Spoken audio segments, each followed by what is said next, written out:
Alright, what's going on, you guys? Just wanted to talk about Titanfall 2 for a bit, specifically the pilot versus pilot mode. This one interests me the most, and it's the one I'm going to play the most, and at least that's the plan. The first Titanfall, this was my favorite mode, so going into Titanfall 2, I was expecting this to be just another good time, and I've noticed, even though I was up late, and I was playing late last night, wasn't a lot of people on there. I kept getting matched up with the same people, and granted, it was late at night, but for a new game, I feel like there should just be like a big population playing this game, and it just kind of felt like that wasn't happening. So that's a little bit of concern. I'm not really going to get into all that. I guess we'll just see how it plays out as time goes on, but it's just kind of something to think about that, yeah, there's not tons of people playing this game, especially this mode, late at night. So that kind of sucks. This happened in the first Timefall. I remember after so much time, it was really hard to find matches, and it just felt like nobody was playing this mode. And now, here I am waiting and waiting just to get into matches, and this game's not even a week old. Or is it a week? It's about a week old now.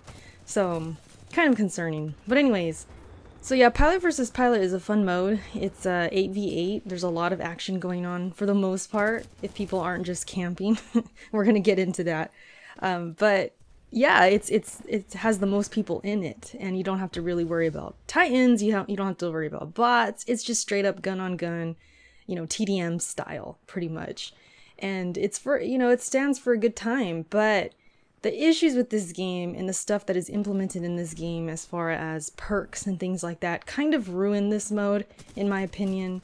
And half of it, I think, is the community's fault, but the other half, the more I think about it, I think the blame goes on the maps. And so I wanted to talk about that, specifically the maps in this game. I feel like they don't really complement Pilot versus Pilot very well. The first Timefall they did. I felt like the maps were really good for this mode in terms of getting people to move around, less camping, and just a lot of fun. I felt like they just worked. But in this game, I just feel like the maps just don't. They don't work very well. There's a few, I can't think of their names right now, but they have like these really long passageways and corridors, if you want to call it that. I don't really know the best way to describe them, but that's the best I could come up with. It's just like these really long passages where it kind of influences one team to stay on one side and one team to stay on the other, which of course causes camping. And some people make the decision to flank, myself included, but for the most part, people don't want to do that. They just want to stay where they're at, shoot across the map, and hope to get kills and throw nades or whatever they got to do. So a lot of it becomes that when it comes to this mode. It's just a lot of standoffs where one team is on one side, the other team's on the other. And sometimes that's fun, sometimes it gets old, it gets boring, and it just kind of takes away from what this mode, I think, can really be and the potential it has. It takes away the excitement. Also, on top of that, on top of these maps, you have these perks and these mechanics that you can use now, like the shield, for example. I don't know why they put this in this game. It's a shield that any player can just put up anytime. I thought it was on the map because when I first played this game, I saw someone put up a shield twice in the same spot. So I was like, oh, okay, I guess he's activating some kind of shield or something. Maybe anybody can go up there and do it. I didn't know. I didn't even know this was in the game, so I was kind of confused by it. And then I realized, no, they're putting it up anywhere they want. So kind of sucked. I remember I was chasing this one guy, and this was, I think, during my stream. I was shooting him in the back, about to kill him. Right away, he puts up his shield, turns around, and shoots me down. He can shoot through the shield, but I can't. That was pretty stupid. So that's in the game, right? We have the shields. I'm really surprised not everybody's running around with this. It's usually one or two people during a match, if anything.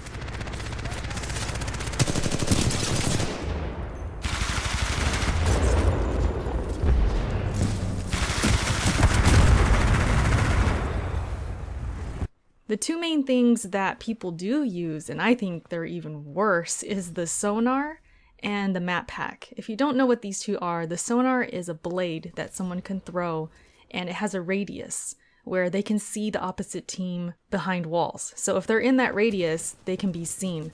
The map hack, however, if you activate that, the whole entire team can see the opposite team no matter where they're at. The map pack is by far the worst, and it only lasts for a limited time, but if the whole team is using map packs, it's going to be constant. And I've had matches like that where I've just been constantly seen through walls. And not only that, but if my own team is using this thing and I can see the opposite team through walls, I honestly don't like it. There's times where I'll just run away and go a different direction, and then when it goes away, I'll come back because I want to earn these kills. I'm not trying to play cheap. I'm not trying to cheat or have, freebies just come at me. I want to earn the kills. That's just how I am. I know some people aren't like that, and that's why they use these things, but I honestly don't like it. I don't like being able to see the other team. It just doesn't feel as intense. It doesn't feel as challenging. And with a game like this that's already kind of considered casual as it is, it's not like a Battlefield or something where you have to actually get better. With a game like this, it's like we don't need any more help. You know what I mean? I just feel like we don't need this stuff. So yeah, just being able to see people from the other team, don't like it. And then of course being on the opposite end where they can see me sucks, because if I'm moving around, I'm doing my thing, and the other team can see me, they know I'm going to come through a door. They could just aim down the sights and be ready for me, and I really don't have a chance unless they're horrible. Most likely they're going to win that gunfight, no matter how fast I react. So both the sonar and the map hack, I feel like they shouldn't be in this game, but at the very least, they should not be in this mode. It just kills it. It makes it feel cheap. It makes it feel like it's just not as good as it can be. It kind of takes the potential and just wipes it away, I feel like. So yeah, I just feel like, man, I really wish they weren't in this game. They're just not needed,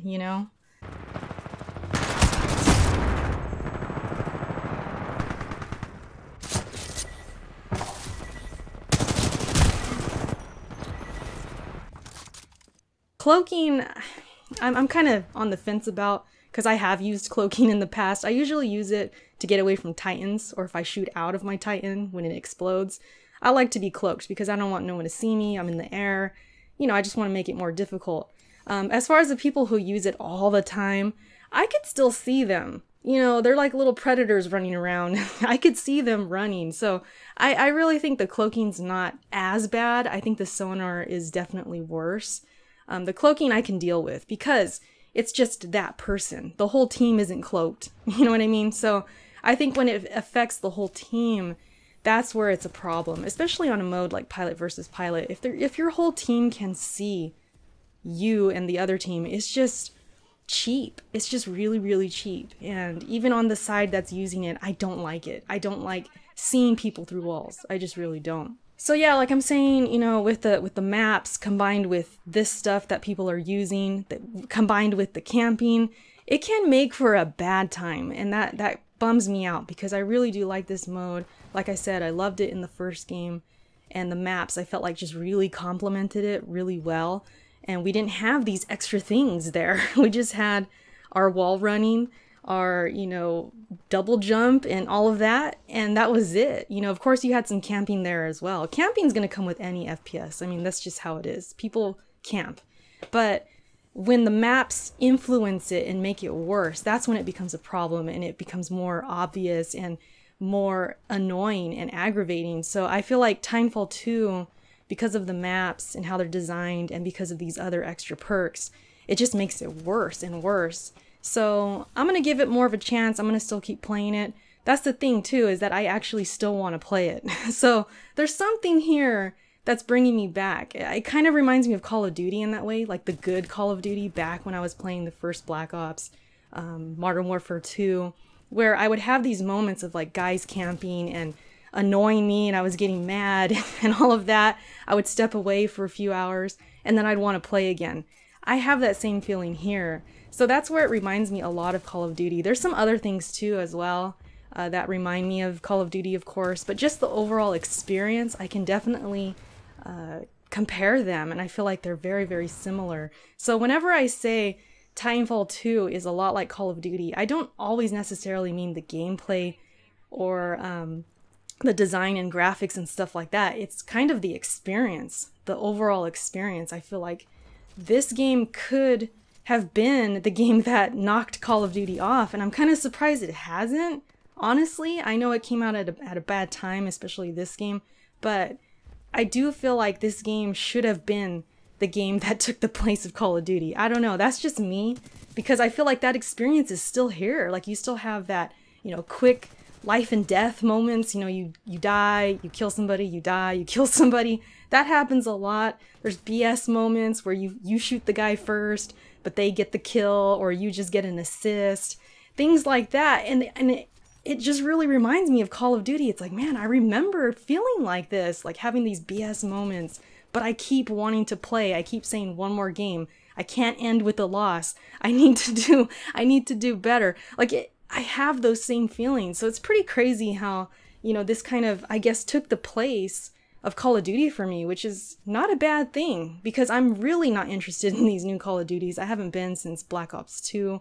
I bought that game, instantly regretted it, sold it, and that was the last one I bought. So to have this game kind of take its place is a good thing. I think it's fine. You know, it's nothing to complain about. It's just that all this extra stuff, I mean, it's hard not to notice that it kind of brings the game down.